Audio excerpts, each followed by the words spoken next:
Hi, so I just want to welcome everybody to today's study hall session. We've got a career in control. We're going to be talking to Anne Valentino today about her career. And I'm Ginger Swart. I'm the training program coordinator of the ETC's Education Center, and I'm going to be the host for today's session. I think that's all I've got, so I'm going to hand it over to Steve to introduce what we have going on today. Thanks, Ginger, and want to welcome everybody to this, what promises to be a really delightful and interesting conversation with none other than Anne Valentino, who is retiring from ETC, has retired as of last Friday. I just want to introduce Anne. Say hello, Anne. Hi, guys. And also with us is Dennis Varian, who is the current Vice President of Research and Development at ETC. Dennis, say hi, please. Hi, everybody. Steve, you sure you don't want your job back? Well, I was going to make a joke about that. This call has the singular feature of having three present and past leaders of the R&D operation: Anne Valentino in the early 90s, and myself from 2004 to 2017, and Dennis in the present. So in our last Making of History webinar in this series, we talked to Gordon Perlman and Dave Cunningham about the early days of computer-controlled consoles. And we discovered in that discussion that the Strand light palette had emerged as Broadway's designer console of choice at the time of Gordon and Cunningham being prevalent in console design. And of course, Anne Valentino has a really long career, but we're going to focus on only the last 30 years or so of the career here when she's been at ETC. And that, as you can see, is a full and rich pile of accomplishments that we're going to review here. So I just want to set the stage here for our ETC time machine. Prior to 1990, ETC's console success had been largely in consoles with a preset philosophy, such as the expression family. And the expression and its derivatives were successful in many, many market spaces, but not on Broadway. Broadway designers insisted on light palette style, syntax, and operation. And by 1992, and this is not a commentary on the company, just on the history, Strand was struggling to keep the light palette current and reliable. And ETC wanted a Broadway product, and that became Obsession in 1992. And so, Anne, I want to talk to you about how that happened. And tell us about the early days and you specifying the desk and you getting it to market with John Ide. Well, we wanted Broadway. I was living on the West Coast at the time, right at the time of the LMI acquisition by ETC. And I worked for Strand. I worked on Light Palette and Light Palette 90, and then had been contracted with Complexities to do some consulting work for them when I left Strand. And Fred called, and I had written him a letter when I was at Strand, because he used to do things like write letters. And when they launched the Expression product line, and I said to him, I didn't know him at all. I was writing him a letter congratulating him, saying that this idea of product platforming, this concept that you would have common hardware under the hood, show compatibility, all the same software, but you change the physicality of the face panel for different markets and different cost targets was something the industry had to get seriously. Why would you not do that? We had been talking about it for a long time. Nobody had pulled it off. At Strand, there was no show file compatibility between Light Palette and Mini Light. And so ETC was really the first company to come out with this product line where you had a full platform of products. And so I'd written him a letter congratulating him on that and never thought about it again. Like I wrote it 3 years before he called, and he said that, you know, they were acquiring LMI, were going to build up the R&D effort, and was really quite interested in developing a desk for the Broadway market, because, as you have said, Broadway wasn't interested in a preset style desk. What they wanted was a newer version of a light palette. And so I accepted a job at ETC as Dominion Control Product Manager, and somehow it morphed into Manager of R&D between like my accepting the job and moving to Madison. But we've always been super straightforward that this was what we were going to do. We were going to make a better light palette. And so John Ide, who was a designer or developer with ETC at the time, took the lead on the software development effort. And we just sort of set about deconstructing, because at that time it wasn't that clear, what was it about light palette that really spoke to the Broadway market in the way that it did? Was it the fact that it was a tracking console? Was it the command line? Was it the displays? Exactly what was it that was the thesis statement of what made a light palette so attractive to that particular market space? And we ended up, whether we were right or wrong, that it wasn't actually the tracking component, it was the command line component that we believed was the core of what made the light palette work on Broadway. Because it was the first console, really, that you entered syntax into the desk in the same way that you spoke. Everyone else was using computer language. I'm sorry, my dogs are barking at the contractor who's doing window work. Use some version of computer language or an adaptation of such to put information in the desk. And it was really light palette that, you know, Chuck Levy and Cunningham, who listened to the way Broadway designers spoke to their board operators at that time, you know, with a variety of different hardware, and implemented a syntax that was the way they spoke. And that was really the core of what made light palette so attractive. And so our goal was to make a better light palette. And we actually tried doing some things that we thought, I remember I never particularly liked the part structure on palette. I thought it was odd that when you broke a cue into multiple parts, that the base of the cue got put in the highest part number. And we tried to change that so that the bulk of the cue went into part one. And we were told, no, you can't do that. You have to change it back. It has to work exactly the way light palette works. We did introduce some new ideas. We brought in the about function. We brought in the sneak function. But for the most part, it functioned like a light palette function because that's what that market space wanted. And yes, there it is. That's the original Obsession. And the name was a working name. It got out into the market, and we couldn't think of anything better. So that's what it went to market as.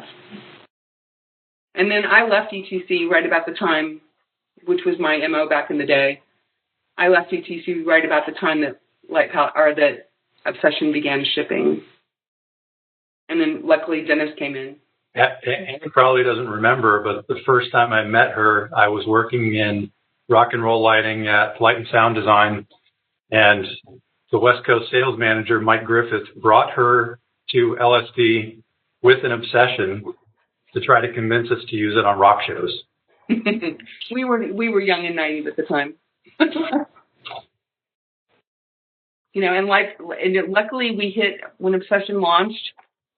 Luck has so much to do with the product uptake. The Broadway market was really ready for it, and it sort of swept really quickly. So I want to go back here to talk about actual how you got Obsession to happen, Anne, because when we talk about Obsession in a DOS world, which is really what we were talking about, as I recall, there were all kinds of weird extensions to the operating system to actually make it possible to bring this application running on a PC inside the console. Which was the first time ETC had done that, by the way. And that must have had significant challenges to it. So, because while it lacked the kind of screen manipulation that we think of as common now in modern Windows-based products, that was not the case back then. So it seems to me that there were tremendous challenges to getting a viable product to market in that development environment. Dennis might actually be able to speak to that better. I don't recall that so much. What I remember was until then, if you wanted to change software in an ETC product, it meant sending out EPROM. This was the first thing that we did where we didn't design our own processor, but an off-the-shelf processor. It was PC based. Some of the advantages that gave us was there were suites that we didn't have to design and code. We didn't have to make printer drivers. We didn't have to really deal with much of creating a file management system that came to us with the PC application software, or the operating system, I should say. Certainly when we got into beta, the whole process was just so much easier because, for some reason, that's a mystery to me. God love Ken Billington. He always steps up and wants to do beta with us on brand new hardware. We beta tested this on a tech of a national tour of Annie that Ken was doing in San Bernardino. And, I remember this was before people had cell phones and laptops and there was no internet. And so I was there for 2 weeks. I remember just madly taking notes during the day of everything they ran into. And then I remember the ladies' room at this theater really well because it was the only place with a payphone. So I spent the majority of my time in this ladies' room, which was, red and gold gilt, on the phone with John, giving him all the notes from the day. And then he worked overnight. And the next day when they went on lunch break, and this was like the first, for me anyway, we would connect a phone line to the back of his desk and John would download the software. This was, again, there was no internet. This was 1991.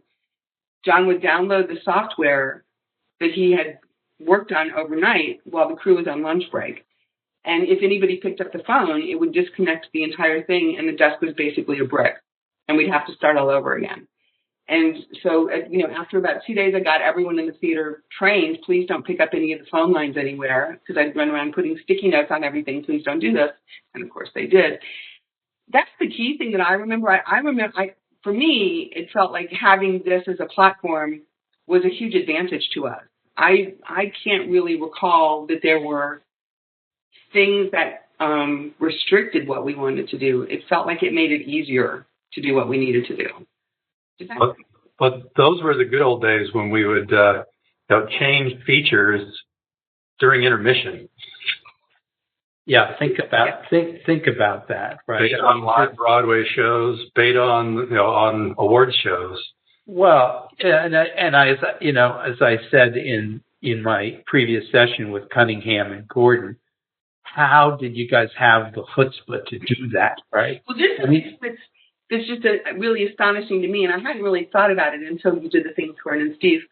And I was thinking back to the evolution both of Obsession, the virtuoso days were law unto themselves, but also with Eos. And again, the people who picked Eos early on, it's so different than I'm going to put a couple of these new lights up in my rig and see how they work into my design. The control console is absolutely the heartbeat of the entire system. And I think the courage, forget about us, we're used to it, it's what we get paid for. The courage of the production team to put their entire show at risk with brand new hardware and software. And, we didn't have a backup on this. There was no backup yet that came to be. But at the time that we beta tested, we didn't have it. Getting a control platform to market is so different than anything else. Because if it goes down, your show is dead. So. But Anne, think about this. Despite all those pitfalls, it didn't take long for Obsession to become pretty dominant in the Broadway market. It's because, again, timing is everything. Strand, unfortunately, and I don't mean this in a pejorative way at all, as you had alluded to, had not been able to keep light pellet current. And they were beginning to have a lot of trouble with the hardware. And because we had a system that was basically a drop-in. Nobody really needed to learn anything new. The displays were different, obviously, but in terms of how you tech the show, the workflow was going to be the same. And so we really did luck out with having an immediate place for this product to be adopted. Also, this also set the stage for your connection to the design community and the programmers in the marketplace, right? And how that throughout your career, if I had to say, what's the one thing that Anne changed in the industry? I would say it's development of products to a strong connection to the user base. And I think that must have started back with Obsession, yeah? I don't recall having done it before then, but here's the thing, right? We don't use these, they do. So we can have all the ideas that we want about how a product works. And I think, designing a controls product is a different skill set than being a programmer for one or a designer using one. But we're not the ones who sit behind it on a 10 out of 12. And so I think that you have to have a really strong influence from your user base to shape the product. And then the difficulty is obviously taking all of those voices, because there are very many voices, and making something cohesive out of them is the real challenge. Exploring that. We're going to be exploring that throughout this session because it's been one of your great skills that you've brought to these efforts. So let's rewind here back to now Obsession's in the market, and we have two completely different lines of consoles with different philosophies of operation. Preset consoles on the expression line and last action command-based Obsession. How was that inside ETC working with the two completely separate lines? I think this is where Dennis has to pick the story up because I was on by then. Well, you're throwing me under the bus. Okay. Well, we certainly should let Anne talk a little bit about the history of the two philosophies. Mm-hmm. Anne does many sessions about tracking versus preset consoles. But the challenge within our company of trying to maintain two product lines with a small amount of development resource, there was a constant give and take. The hardware team was for the most part shared between the two products. The software team was relatively isolated. There was a handful on each of the two platforms. There was competition of feature set between the two. We add full tracking backup on Obsession. We never added full tracking backup on the Expression product line. We added moving light controls on Expression and digitizer tablets before any of those things got into Obsession. So we had a little bit of, one-upsmanship between the development teams that sometimes helped us and, sometimes got in the way. But it also, caused some friction in the, customer base, sales force. Which product do you take to which market? And the most successful were the people that, the most successful in the company were the ones that were bilingual. And, you could show up ready to do an Obsession demo and pivot to, these people want an Express. Let me do that. Or vice versa. And it was a small number of people in the company that could switch back and forth between the two platforms. Well, I think what was interesting about this, too, is that if you just look about it, like Obsession found a market, but it didn't find a global market because tracking was a relatively uniquely American concept because it was drawn from piano boards, which were, North American. So we had a really difficult time trying to sell Obsession outside of America. I think, one went into Royal Opera House in London, one went into somewhere in Sydney, and I only know this because of Victor telling me about being stuck in Australia for a long time. And so in many ways, expression represented what the bulk of the market really resonated with at that time, not just, outside of North America, but in the States as well, which was a preset style system, because psychologically, preset is easier to understand. It's safer. You're making a change in this bucket. You don't have to worry about anything that I'm doing in this bucket going anywhere else. It's just in the bucket. So from a safety standpoint, it's a much simpler concept to understand. From a software development standpoint, in many ways, it's also a much simpler philosophy to implement, which is, I think, one of the reasons why it hung around for so long.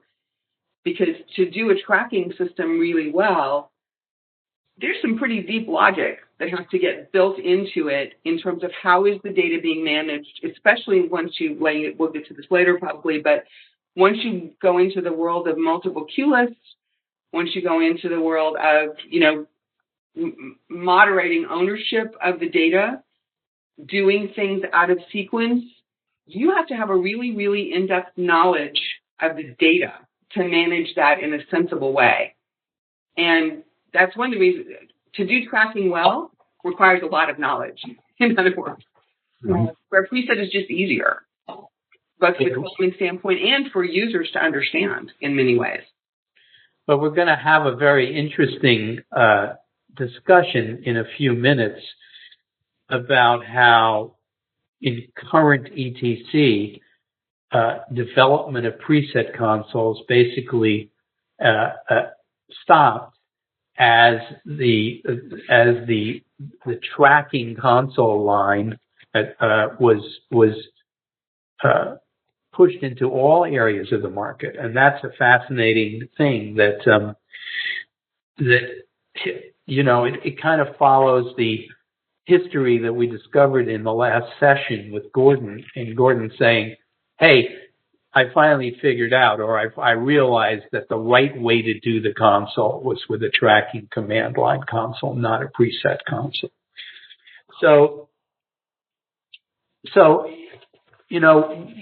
Anne, after you left, ETC entered what I fondly or unfondly like to call the dark years of control. And maybe we're talking about 1996 to 2006, as the rise of moving lights and automated lighting occurred, and ETC had a involvement with what I call the romance of visualization software.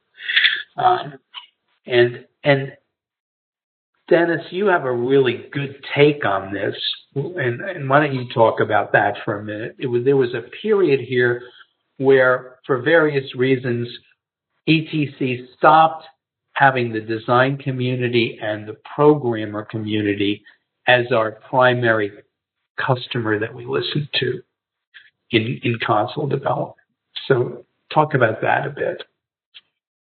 Yeah, I was thinking about this some more, and even through our discussion so far today, a lot of this. Another thing that ETC has always wanted from the beginning was opera houses as well as Broadway.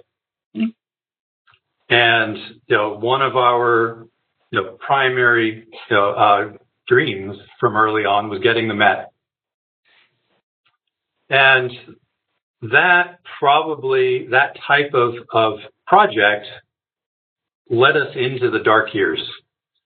We started pivoting to listening to consultants and bean counters and people that were designing and specifying the system as opposed to the show.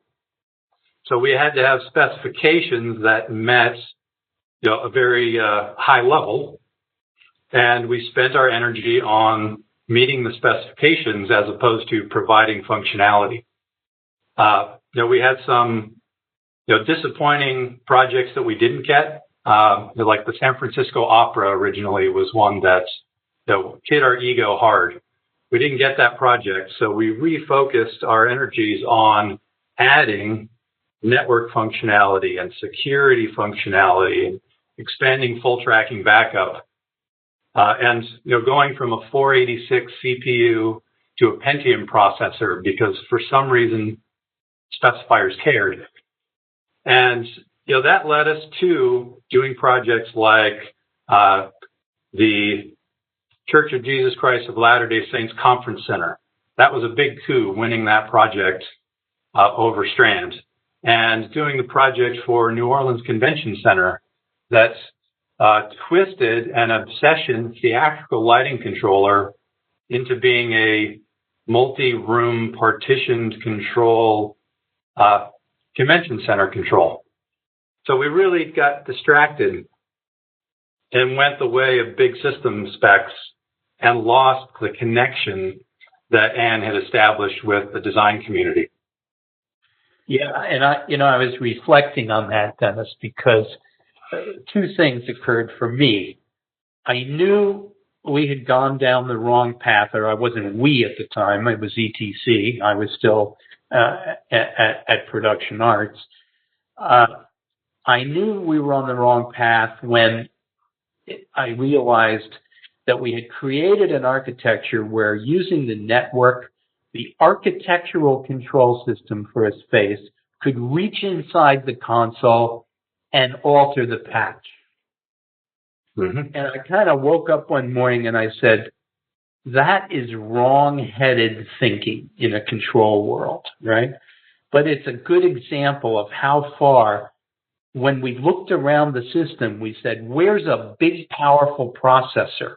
Well, the only one we have is in the console. So we're going to use that for things that maybe shouldn't be in the console.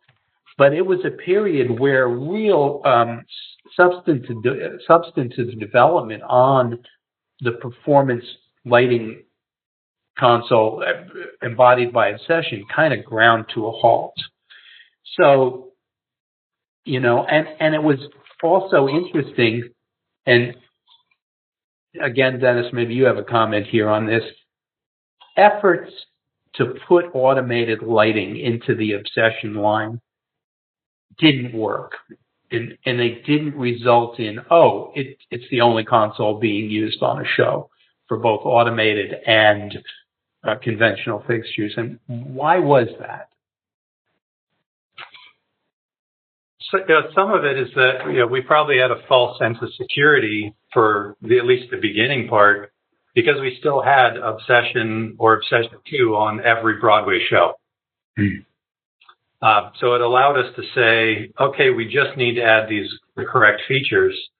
Part of it might be the risk aversion we talked about a little bit earlier, that as long as you had your conventional rig solid and running on your Obsession, it didn't matter if the moving light console crashed. But and then additionally, the complication of programming moving lights. You couldn't just have a board operator. You needed to have a moving light programmer. So that meant us adding moving light controls on an Obsession when you had a board operator was not really designing the right tools for a programmer. And that's what opened the door for products like the Hog 2 console and the Artisan and Virtuoso. Did I miss one in there? To come in and fill that second desk with a programmer sitting at it instead of a board op. Yeah, there was also that part in the early days, and it's interesting because America is so different than Europe, for example. In the early days, because Vari-Light was, really had the first automated products that were used on Broadway, and you could only run them off of an Artisan. Mm-hmm. Artisan came with it. And I think really early, because the task of designing with moving lights is so different than conventional, and time is involved, that designers got into the habit of, I'm going to, use my board operator on my conventional desk as a human macro and call out command line. And then I'm going to go talk to my moving light guy and say, make me a bluey, washy, gubbo-y thing down left. And while he works on that, I'm going to come back over here. And so early on, the Broadway market got into this idea of a division of responsibilities in that way. But as Dennis pointed out, you also had two different skill sets, right? You have the board operator and you have the programmer who's part of the design team. we never really saw that evolve in Europe as much. Well, they never really split the task up in the same way as they did. And I've never been quite clear on the why of that. I think some of it was hardware, what hardware was being used, because the Strand, at that Strand then we got back in the market with the Strand 500 series that Rob Halliday had designed, which dealt with moving lights fairly rationally. The boards that were coming off the continent also, had integrated moving lights slightly better, moving light control. So how much of it was the hardware, how much of it was the commercial time component that kept Broadway wanting things separated for so long, which kind of made, I think, ETC, looking at it from the outside, because I wasn't around at that time, kind of approach the integration of moving light control differently than they might have had if they had been in a market that was demanding fully integrated control, which in the 90s, they really weren't so much. Is that fair? Yeah, it's a very astute comment. It really is, and I think it probably lengthened the life of Obsession. It's unimaginable now that a console could have remained so successful with so little automated lighting control in it. So I want to add in there, Steve. In the rock and roll world, we had the same, division of responsibility. But rock and roll was about maybe 4 or 5 years ahead of the theater market. That we had QM consoles from Avo and Selco Golds that the LD was, practically an additional member of the band sitting next to an Artisan or a Hog One, in my days in rock and roll. And it was the same programmer running the moving lights and board operator busking the conventional lights. It's a good point. So let's step forward to the next iteration of Anne's career at ETC, which began with in 2001 with the Onyx project, which is what it was called at the time, and that turned into the Eos project. And Anne, this was your first real blank canvas console, where you started with absolutely nothing and had to create it from scratch. So why was that? And talk about that a little bit. Well, when we did Obsession, the market requirement was quite clear. This is the product that we're trying to design because this is what is needed in that market. When I worked on Virtuoso, we had, at that time, Very Light was a wet hire company, and so we had a staff of internal programmers, and whatever was going to be next gen Artisan, which is what Virtuoso was, had to be something that could easily be adapted to by our stable of in-house programmers. So we couldn't really, let's change the Fate engine. We couldn't do that. So when we started what became Eos, the brief to Dennis and me from ETC management was, we believe that the biggest hole in the market right now, because concert touring was well covered between Virtuoso and MA and Hog 2, was well covered, and we see the biggest need of a fully integrated console in the theatrical market space. But they didn't say, and it has to be a tracking command line, whatever. It was just, this is the market that we want to serve. And so there was no assumption at the beginning that this was going to be a tracking desk or a preset desk, where it would be command line or not command line.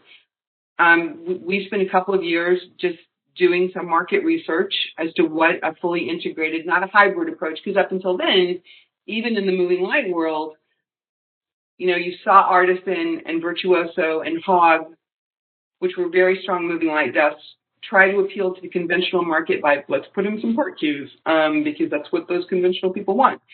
And to put in moving light controls on a conventional desk It's more than just hanging some encoders off of a sidecar. So what we wanted to do was like, let's look at the requirements. We're not talking conventional moving light. We're talking about lighting. And we're not talking about just what the programmer needs. We're talking about what the designer needs, what the assistant designer needs, what the stage manager needs. And oh, by the way, what the person who will ultimately be the board operator, who is pushing the buttons when the show is in a run, what that person needs as well.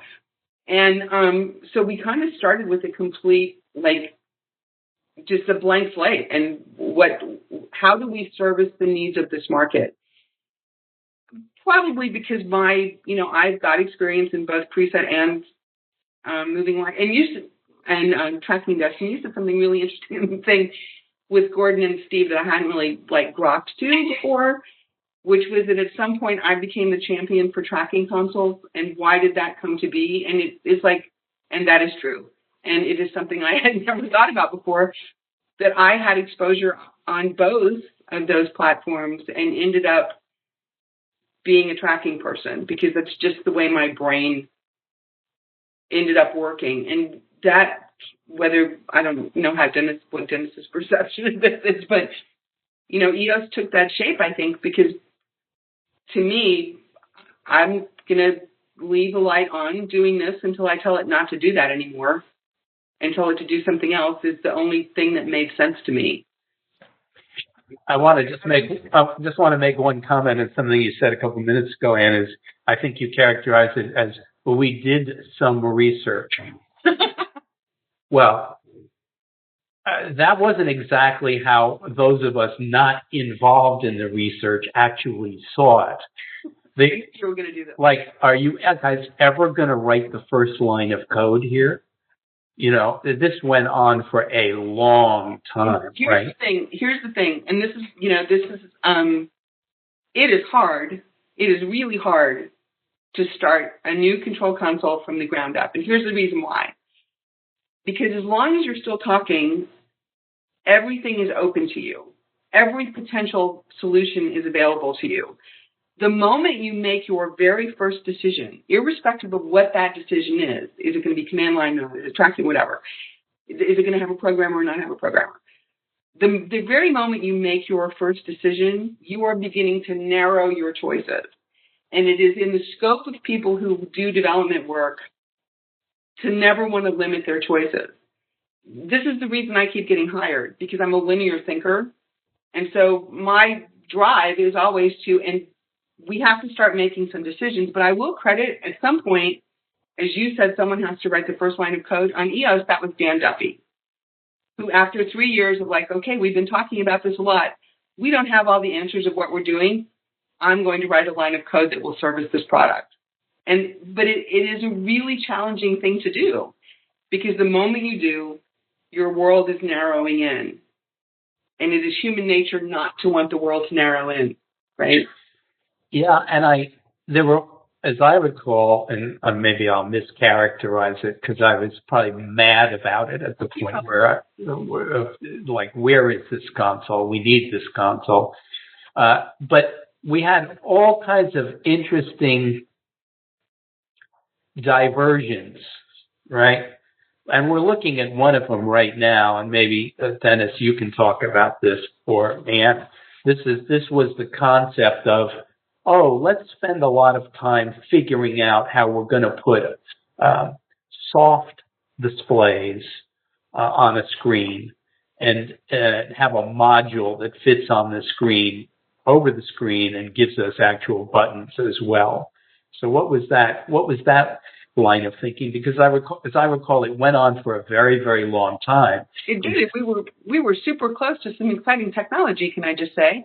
The thing is, the task of lighting, and Dennis I'm just going to give my perspective here. The task of lighting is to look at the stage. It's not to look at the desk.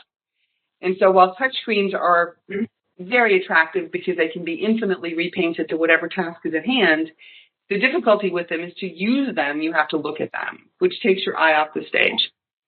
So the goal of the button modules was to provide tactile feedback that could be on top of soft surfaces. So you could get back some of that. I can run my hand down, figure out without looking where I am, let my finger rest on a button, and then when I'm watching for my visual, activate the control was the desire here.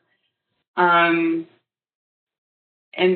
Dennis can speak more to the technology side of it, but that was the goal of what became the button overlays. So, but things like that took up a very long time in the early part of the development. And if we're honest with each other, I'll let you name the number. How long did it take to develop the EOS line from the time you started on the first research project to the time let's say we went into the first show? 5 years. 5 years. Yeah. And so this is a very interesting point, that from a pure commercial point of view, a development project that takes 5 years without the opportunity of generating any revenue and requires the older products to be kept alive during the development is a daunting task for any manufacturer, and proved a daunting task for ETC. I mean, the patience level of the company, I would say, lessened as the length of the development project increased, and maybe you felt some of that as we went along. Yeah, and something else to add there is, by the time, one of the other directives was we need one console to rule them all. Yeah. And by the time we were trying to realize the EOS product line, we had sort of cornered the market on aging console product lines. That we had Expression and Express, we had Obsession 2, we had recently acquired AVAB and Transtechnik, so we had the AVAB Congo product line, and the whole and AVAB was 3 products, not 1, and we had the Transtechnik NT consoles. So we wanted to make one console that could replace all of those things. And I think that was part of the drive for the modular approach, that we couldn't possibly have the exact right complement of buttons, encoders, and faders for every one of those customer bases. So let's just make it modular. And Fred wanted us to make, he wanted to be like the Starship Enterprise, where it was just a 60-inch giant touchscreen display with, what did he call them? Fake barf keyboards? Yes. He just wanted pieces of rubber overlay that you threw onto the display, and it would, you'd have some with faders and some with, we called them indecoders. Oh my God, I had totally forgotten about those. The indecoders. I don't know how small I am. Here's an indecoder. So here you've just touched on something which and here's the touch fader.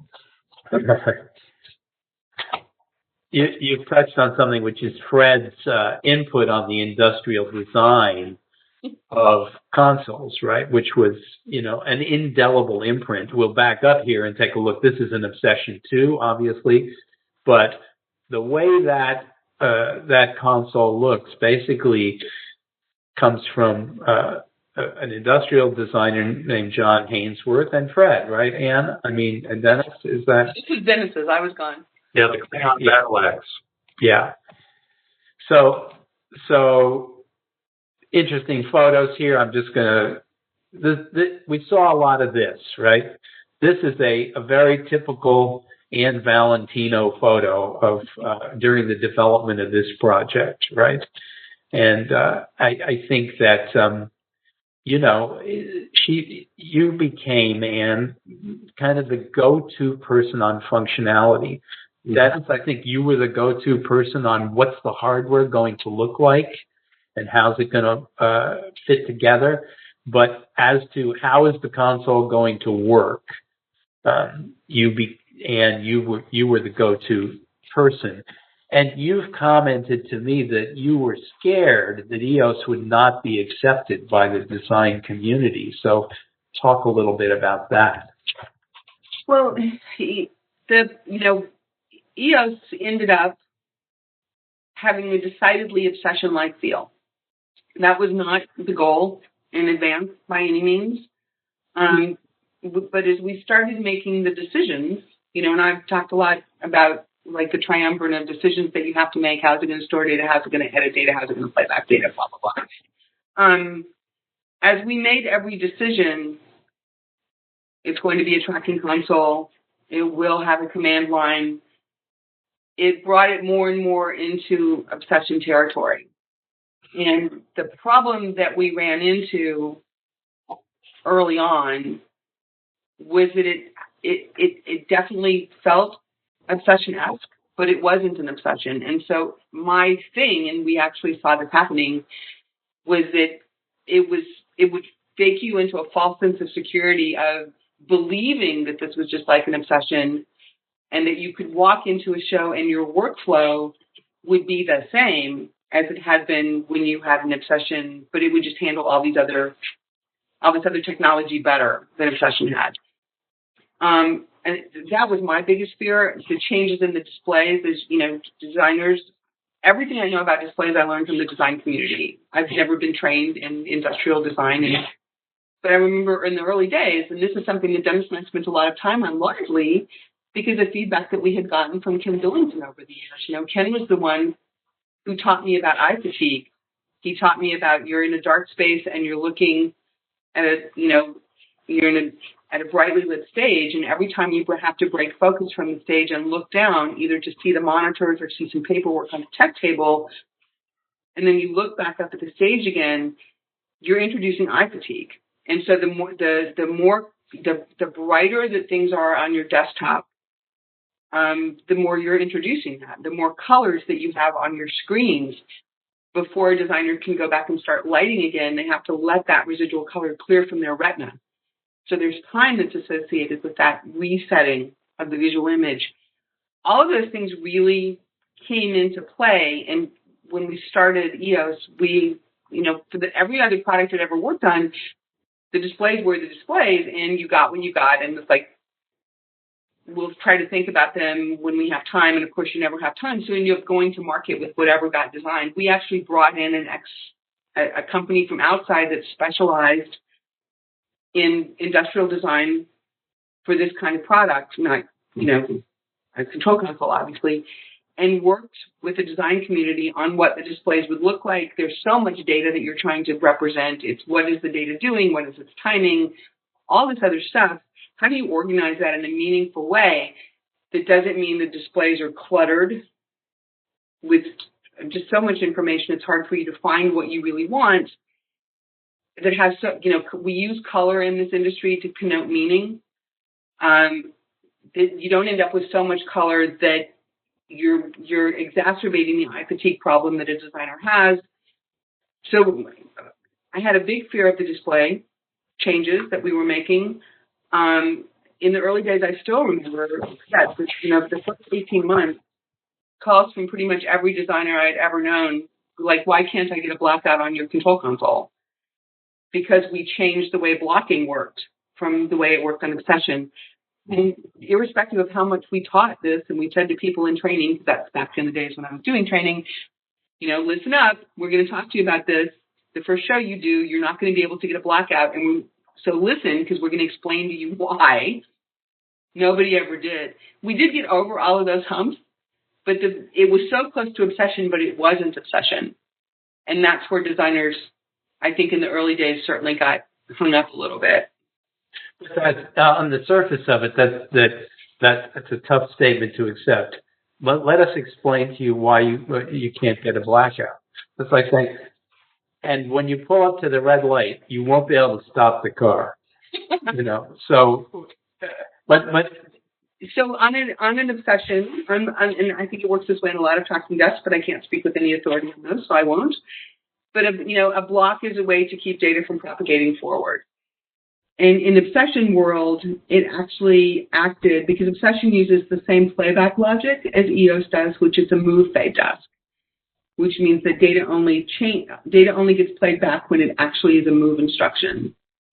And one of the things that we found out from Obsession was that people would apply blocks so that they could keep the data from propagating into a queue. But then after the show was checked, they would have to go back and remove some of those blocks so that those blocks weren't being a playback element, right? So the show would play back the way the designer wanted them. And so what we did on EOS was we split that function into two. We kept blocking as a way to protect your data when you're editing it. Don't let anything propagate in. But in terms of playback, we introduced a new feature called assert. And assert is basically a way that you take a tracked value and you say, for the purposes of playback, I want you to treat this tracked value as a move instruction. Because and we actually talked about when you block should it automatically apply the assert, and then if you don't want the assert, you go and lift it. But because of that, then if you're doing I'll try to make this, when you're trying to do a blackout, then let's say I'm going to bump to black as Q10, and you always block your blackout cues. That is just good practice, so that stuff doesn't come in. And let's say that in Q9, I start a light fading to 0. Over 20 counts, he's fading, fading, fading. You call the bump to black while that light is still fading. Because he's not getting a new move instruction, he's already fading to 0. He's not getting a new move instruction when you call the bump to black. That light is just going to keep fading to black in whatever his time was from Q9, right? So the way, on an obsession, because a block was also a move, that instruction to bump to black would have been recalled and the light would bump from wherever it was fading to 0. Let the record show that we've just had an in-depth dive into the brain and thought process of Anne Valentino in control console development. Now multiply that by 1,000 features. Oh, no. Well, one of the things Dennis talked about a lot, or did back in the early days, was that there was no decision that was too small for us to argue about for days. Duffy used to come into Dennis's office and he would say, okay, I need you guys for a couple of minutes. We need to talk about what happens when you hit the back button. Well, you know what? That's not quite as simple as it used to be, is it? When you have multiple QLIS and filter states and all sorts of other things. So I think our discussion about when are channels no longer selected was about a 3 or 4 day discussion, which, by the way, 18 years later still gets brought up. Why are you deselecting channels the way you are? And we still dissect every feature to the same level. Yeah, we do. But you kind of have to. But I think it really puts a period on the level of complexity of these devices now compared to the most complex intensity-only console. Compared to what it used to be, yes. Yeah, it's orders of magnitude more complicated. And I want to ask you a question about the original development. When and how did you decide it was possible to take this out into the wild and do a show? And how'd that work out? Oh, those are two separate questions. It's always a difficult time. When is it done enough to be able to do a show? Again, Mr. Billington stepped up for us, and Ken was on both Obsession and Eos the driving force. He was like, okay, I'm doing a thing, and it's Chicago Shakespeare, and it's an import from Stratford-upon-Avon, which was programmed in the 500 series. I believe in Chicago they still had an Obsession. Yep. But he really, really, really wanted to use EOS, and I should say that this was way before we had a strand show file import functionality, so the show was programmed from scratch. We barely had a patch in. Like, you could barely, and as you know, because a lot of people, if you don't really know what we do for a living, you think, oh, you patch the show, and then you never go back to patch. If you actually understand how all of this works, you're in and out of patch constantly, up until you have the show fully buttoned up. It's a jump ball. And it's always stressful. And I think one of the reasons that a designer like Ken is so great to beta test with is he will get really mad at you for a very brief period of time, and then he's over it and has moved on to the next thing. But he's just got so much patience for this. Having sat in the audience for that particular event, I can tell you beta testing a new console is not for the faint of heart. It is absolutely. Yes, it is. It is. I don't think you can always argue about when is a console done enough. We launched version 1 and didn't have curves done yet. And I remember a lot of feedback. I will mention my friend Rob Holliday here because he was quite vocal about how in the world could you release even version 1 of this and not have curves? And some of that was American thinking, right? We're used to going into venues where there's sensor everywhere and where you don't have this. We don't have a lot of venues that have 4 or 5 different generations of dimmers that have come in over time that you are trying to match the performance of. And so that was us being a little myopic about the American market versus the European market of saying, oh, it's fine if we do curves in 1.1, which we did, by the way. But no matter what you do, there's always one feature that somebody absolutely has to have that isn't in the first version. Actually, Steve, we did one show about a year before that. We did a show at the Mitchell Theater at UW-Madison. I think it's called the Mitchell. And it was, the earlier picture had this big ugly black console in the background, and that's the console that did that show. And that first round, Eos didn't have DMX. Eos was an ACN only console, and you had to patch the gateways. And boy, what a train wreck that was. Well, and it's always, the development project will go on forever. So eventually there has to be a deadline. And I remember during my first days of running the R&D department, I think we had a sign up saying, and it was a countdown sign in R&D that everybody walked by and, like 31 days to release. And so, eventually it had to get out the door. But when you think about it, it's kind of amazing that it was able to make it through those rocky initial beta test sites and become, well, arguably in the most successful theatrical console line ever in North America and globally. I want to talk a little bit about the trajectory that ETC took to say, okay, Eos line is our console line. We're going to sunset the expression line. And Dennis, you were very involved in that. But what did that mean to the company and to the Eos development team? We're looking now, obviously, at a photograph of the Ion, which was kind of the first departure down market for the Eos console. And talk a little bit about that, Anne and Dennis. Well, I'll start. An interesting fact that not a lot of people outside of ETC know is, the Ion console you're looking at there actually started as an Expression family product. For the first, roughly year of the Ion project, it had an Express layout, had the same keys as Expression or Express, and it was meant to be, a preset console, have a 2-scene version of the console to replace Express. And that would have kept us on this parallel path of Express and Expression for the educational market and Eos for the Broadway, Opera House, and top-level professional market. And we have for a lot of years I kept getting beat up by the sales guys saying, "Hey, I keep hearing from the Broadway market," and Anne mentioned Ken Billington.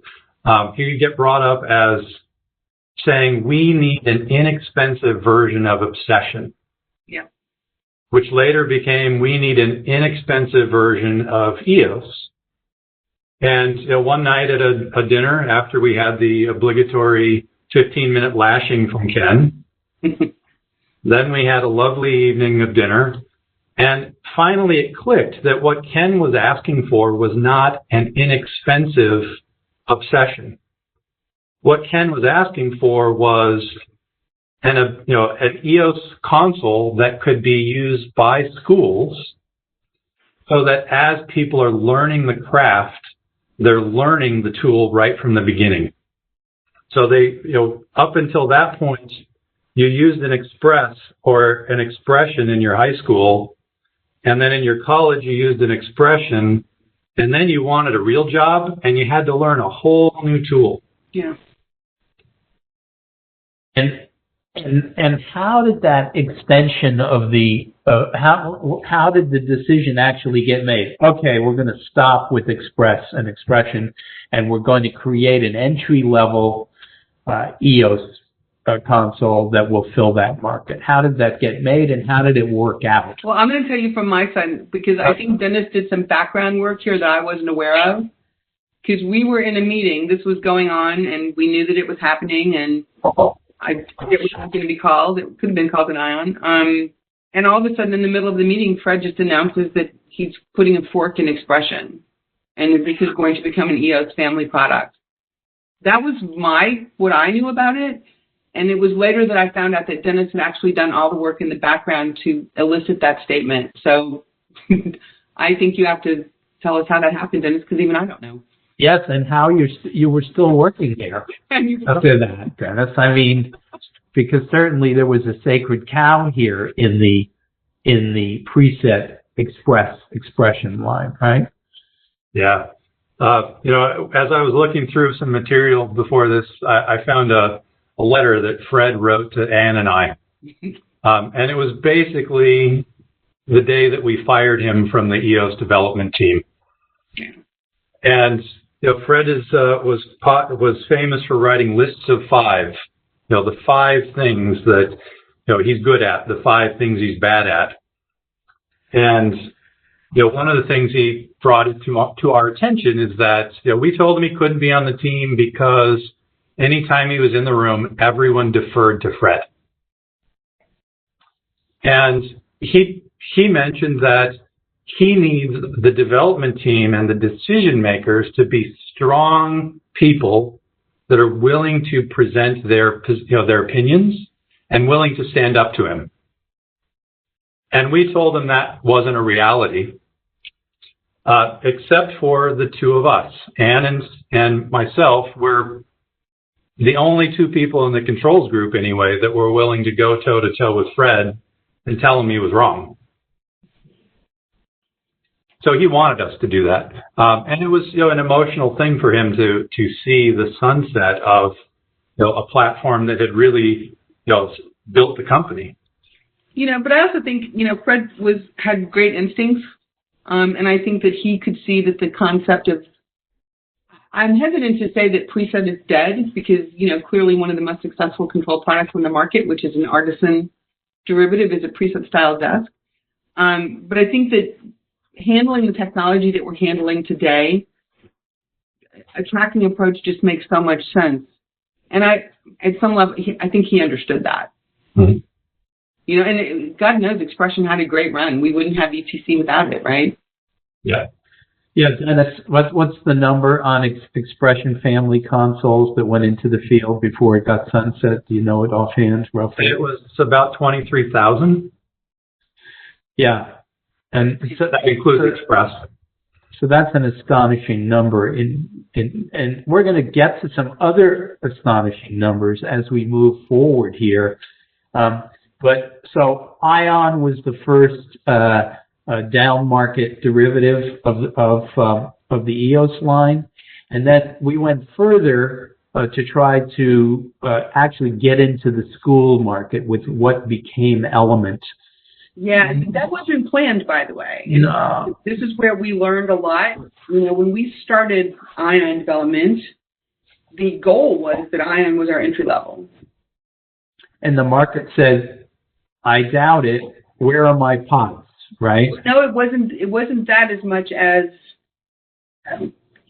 it is. I have said this forever. It is harder to design a product for the entry level of the market than it is to design for the top end of the market. because you have to be so judicious with what you do and do not put in. And it's not, and we've seen this happen before where you want to take a product down market, but you leave all the functionality in. You just take off a bunch of hardware, and therefore you make the product harder to use than your big flagship does give, because you don't have the physicality of it. So you have to strip back features. And the problem that we had on Ion was, well, I can't possibly do a show without discrete timing, and I can't possibly do a show without filters, and I can't possibly do a show without all of these things. So it ended up with Ion, we didn't take enough features out to make it acceptable for the low end of the market, because we're listening to this voice of, oh, I have to have. So there was very little about Ion, and even less over time, by the way, that didn't have the same feature set as the bigger desk, which drove us toward Element. And then also at the, in the educational market, the really entry part of the educational market, what Jarrell Raymer likes to refer to as the disinterested user, which is not pejorative in any way. It's the person who has to do 1 or 2 shows a year, and they don't really care about the desk that they're using. We're terrified of the idea of an encoder, like you just scared them. And they wanted TOTS. They wanted TOTS, and that's where Element came into play. And Element was done in, I don't know if it was record time, but it was very fast, right? It was a response to the market saying, you didn't get that right, and if you want to hold on to that entry-level market, you'll have to do something else. Yeah, you need this to be simpler. It has to be simpler. And it was pretty amazing to watch the way the team, led by you, both of you, was able to again, take more features out, but maintain the core philosophy behind the EOS console in a console this far down market. Well, and again, over time, what we've seen, we saw this with Express as well. In the early days of Express, it didn't have all the features of the Expression product line. And then over time, more and more of those features got put in. The same thing has happened to Element. Like if you dismiss the physicality of it, at this stage in the game, it has almost the same feature set as the bigger desks, just without the complexity of multiple key lists and all that stuff. But because the market is matured enough to be able to accommodate or to need those features. I want to jump forward here a little bit and say that we actually pushed, or you actually pushed the EOS line even down market further than Element, right? That is responding to the idea of let's get rid of the hardware entirely. And because people want to be able to run the console on a PC with some minimal interfaces to drive the dimmers and the lights. And this was a big leap for ETC because, we always thought of ourselves as being in the hardware business. And you were a really strong advocate for this, Ian. And so, yeah, it's where the market was moving. I mean, we were the last people on this bandwagon, right? We held out for a really, really long time before we had a PC-based solution. Mm-hmm. And a lot of it for us wasn't really about selling hardware as much as it was fear from tech support of how, we have a completely closed system. So when you call in with an Element, we don't allow you to install anything on the hardware that you purchase from us. And so that way, when you call up, we know what we're dealing with. There was just so much fear of how are we going to provide the same level of support when we have no idea what kind of PC this is going to be running on. We have no idea what other software might be on that might be compromising our application software. And so for us, I think that's one of the reasons ETC waited so very long was how are we going to do this and support it in the same way that we support our own hardware? But it was time. It was way past, because if you were running a small show and you really needed a backup, having to buy an Ion RPU, it just felt punitive. Like, why can't I jack this up on my computer? Mm-hmm. So it just felt like the time was right. And interestingly enough, I think it was really great that service brought up so many issues. And when we did launch this, we were completely prepared on the service front for it. But what I've seen happening, and you see this on the forums all the time, the market has educated themselves about this. And they will, you'll see it all. Well, I'm going to buy this kind of computer and I've got all these other things on it. And people will say, no, if you want to do this seriously, you have a computer that's dedicated to this. And you're not doing anything else on it. So users are educating each other about the correct, the right kind of hardware to put the software on, what else you should or should not be doing at the same time. But yeah, it was a support issue more than anything. But it was just, we were the last ones to do it, and it was just really time that we did. So talk a little bit about the importance of the EOS family programmers group, and how that developed to the scale that it has. And I want you to talk about how many people signed up for the open beta of version 3.0, which was the introduction of augmented 3D on the EOS line. Yeah, what's interesting is, back in the day, when before email and such, you'd make a site visit and you'd take notes from customers, or you'd go to a trade show, or the salespeople would bring things back to you, or a customer would call you. But the level of communication with customers was pretty remote. Well, obviously we don't deal in that world anymore. We've got forums, there's social media, there are inputs from so many different places. So, we have a tiered structure to input. We have an advisory team that we work with. We have a closed beta group that we work with. We have an open beta group that we work with. And customers can get to us in many ways. They can get you on Facebook. They can get you via social media. They can get you on the ETC forums. So the level of input is much higher than it used to be. So sorting through all of that input is really kind of a full-time job. But it also fundamentally impacts the direction of the product. And, kind of going full circle back to earlier, this is their product. They're the ones who sit behind it all day. And most of the people who work with us have a really good sensibility about what this product is and what its point of view on the world is, because all desks have a point of view. And when we did 3.0 open beta, we had almost 6,000 users sign on. Now, part of that, I think, was pandemic driven, because people weren't in production and therefore they had an opportunity to beta test with us when they wouldn't have before because they were busy working.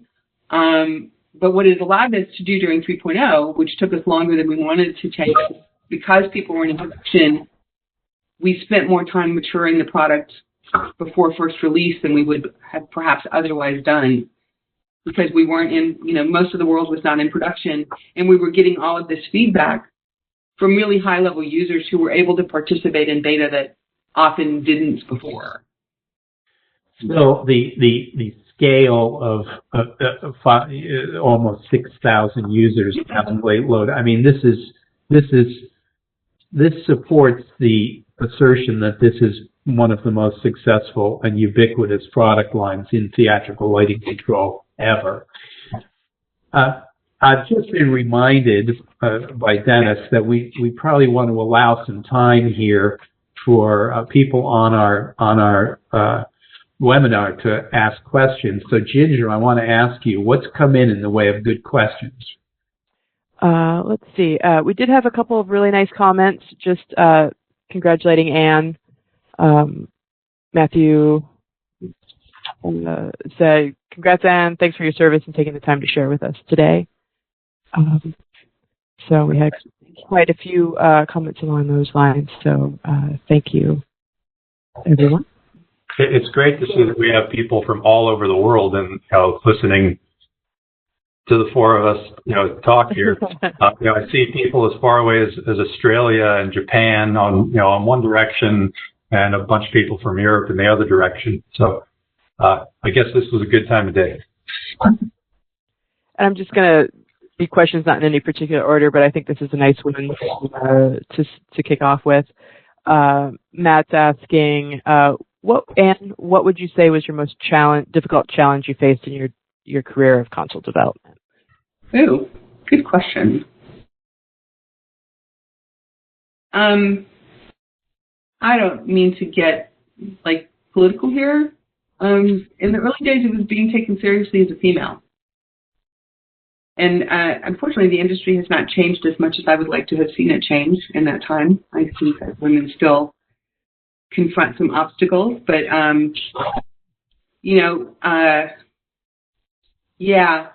it's. I think it goes without saying that plays a part, and my approach to that was just to ignore it. Which you did very successfully. So I was on a call with a very well-known designer, Clifton Taylor, just recently. And Clifton said, what a great title, A Career in Control, for that session. And the double entendre has not been lost on people. Mm-hmm. Because there's an element of you've been doing pretty much nothing in your career but control systems for, the last 30 years. And there's an element of, okay, I've heard everything, and I'm Anne Valentino, and I'm the product manager here, and here's what we're going to do. Right? And that may have been lost on you, Anne, but I think, the fact that you were able to wrangle cats so effectively in the marketplace and get that market input into the product, and to such that people would say, that's my feature that's in that console, right? I mean, dealing with the balance of that was a tremendous, tremendous effort, and you did it tremendously successfully. I will say that I appreciate that. We have very passionate users, and they are very opinionated about the way this platform works. And I actually take that as the passion that they bring to it and the amount that they will argue with us over the way we have implemented something as a bit of a compliment, because it means that they really understand the platform well. They're not coming in to ask questions, how do I do it? Okay, thank you very much, go on my way. They're fighting back about things, and it's because they have a lot of ownership in it and a pretty deep understanding of it, which is not an insubstantial thing. So, they speak with authority, these guys. But Ginger, what else have we got from the group? Yeah, there's a couple other questions that pertain to the names of the consoles. So, in particular, is talking about the naming convention from moving away from the thoughts and ideas names, the concept, vision, expression, to our Eos, Ion, Geo, and having room for some of those conversations. It's a fun. I had to laugh at this because, okay, you've just been appointed in charge of console naming at ETC. Okay, what's second prize, right? No, it's naming any product, I think. And we navel gaze at this, the amount of emotional angst that comes into the naming of a product, that at the end of the day, here's my take on this, and I could be completely wrong, is that people will grouse about whatever you name it for 5 seconds, and then they're over it, and it's just the name. It is just the name. So, Obsession came from, we couldn't think of anything better, and anybody who brings up the Star Trek thing will be shot. That was Anne's Obsession. You stop it. I thought the Expression product line naming scenario was brilliant. Concept is the big idea all the way down to the small idea. Eos was Patricia Bornhofen, who used to be a writer for us. Her contribution, it's an impossible task to name a product, because especially in a global marketplace where a name that might work in North America translates badly or has meaning in some, culture that you're not that familiar with. Go ahead, Dennis, say it. Well, I mentioned earlier that Ion was originally an expression-based product. So the code name was that Ion will be the last console in the expression family. Therefore, Ion is literally the end of expression. And that was a Sarah Clausen contribution. Thank you very much, Sarah, who actually is quite brilliant at naming products compared to me, who is not.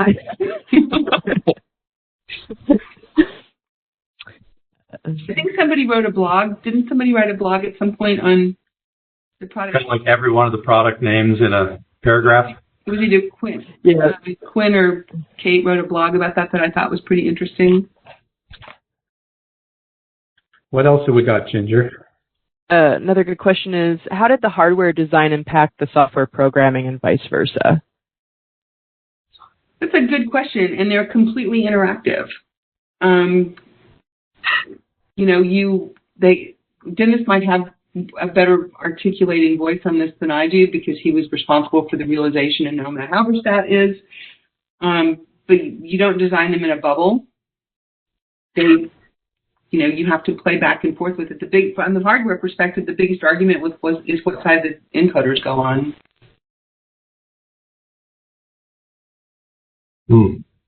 Yeah, hardware gets in the way of, with a software product, you can make changes, whimsically. My iPhone works differently this week than it did 3 weeks ago. They didn't even tell me they were changing it. It just changed when I updated the software. But with a physical piece of hardware, the amount of anxiety that goes into changing a keycap is immense.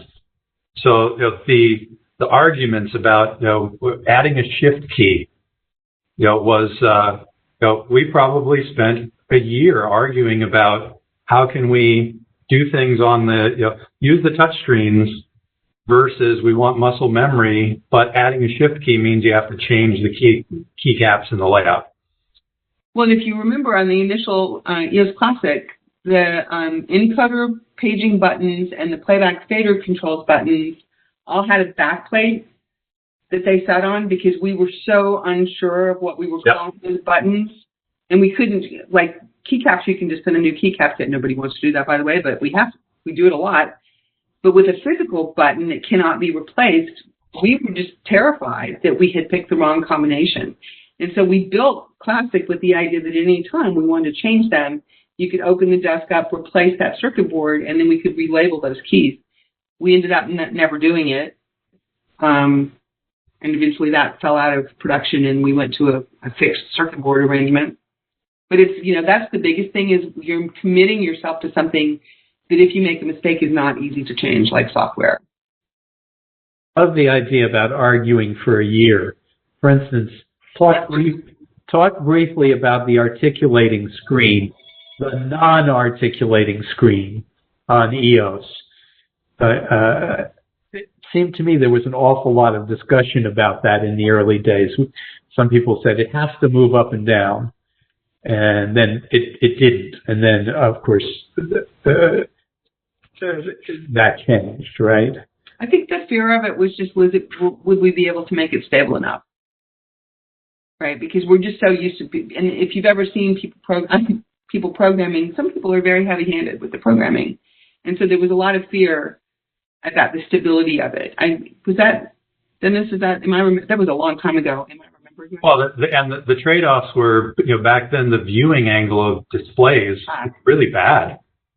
So a lot of the reason for needing to articulate the display was so you could just read the text.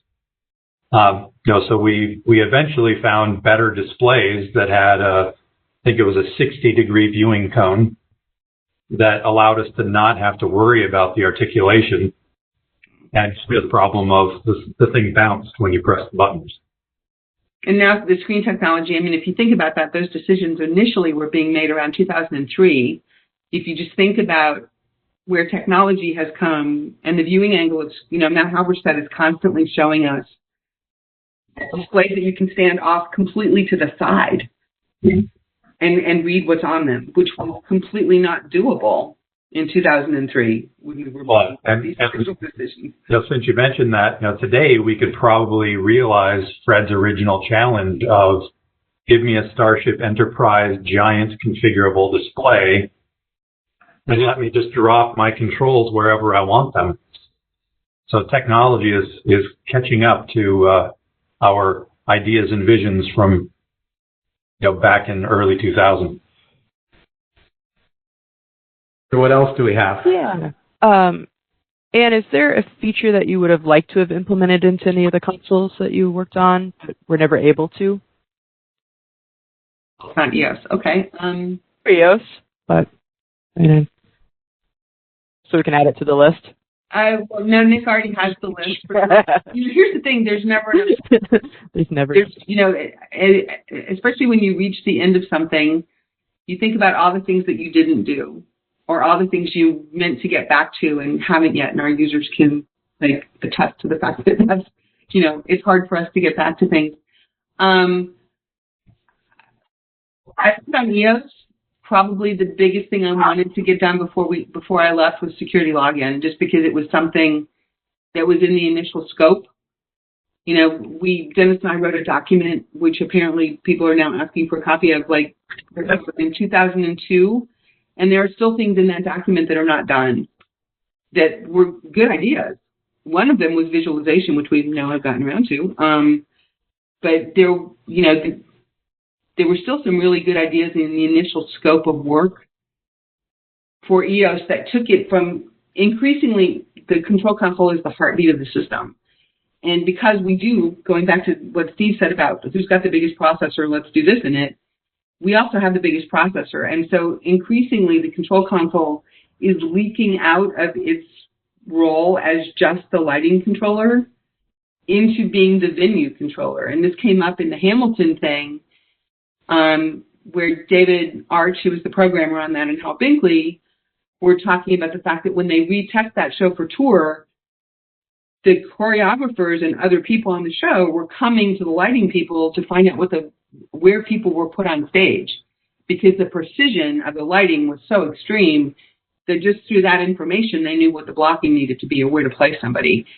Well, you know what? I started to think about that going, maybe there's some ways that we can make that information available in a different format. If increasingly the precision of the lighting desk is driving so much of the production, that there are some tools that can go in that will take advantage of that. Certainly, we're not on the production team. Certainly, that kind of echoes an unrealized goal for the original Onyx program, was to be central to many things in the theater during the production, yep. And it never came to pass. Well, but there's a lot of work to do just to make a lighting controller. Yes, indeed. But yeah, I think, if we think about that, Dennis and I had a vision for the role that this could take through the entire process that included teching the show, that we're starting to see some tools coming out, and I think as augmented continues to evolve, some of the things that we talked about to help you hang the show accurately coming out of the model are actually viable now, and they weren't before. So. Yeah, I mean, we had features, defined back, in 2002 that were develop 3D programming tools and have voice interaction so that the designer can say, evenly light this flat, or fill this volume of space with warm light. And, augmented is helping us realize the 3D aspect of that. Yeah. And voice recognition technology might actually be caught up, but may still not be the best solution in a busy tech environment. Okay. About, if we see voice control coming into consoles. And, the difficulty is, as Dennis kind of alluded to, is that we communicate on comms. The difficulty of knowing, Siri or Alexa, prefacing something that you want the desk to be paying attention to. There's the technology, from a technology standpoint of understanding voices that's moving along. Where I actually see it having a huge benefit is in remote focus applications. I don't want to have to have my phone in my hand while I'm doing that, right? The ability to actually be at the light that I'm doing something to and being able to give a voice instruction. That seems to me like that would be a more applicable immediate use of that technology, because it allows you to be hands-free. than perhaps sitting at a tech table. Although ultimately that will come, I have no doubt. One question, Linda asks, how much surveying of theatrical programmers and lighting designers was done before we started writing code for EOS? 3 years. 3 years worth. We spent a lot of time sitting behind programmers in many different types of venues. An interminable amount.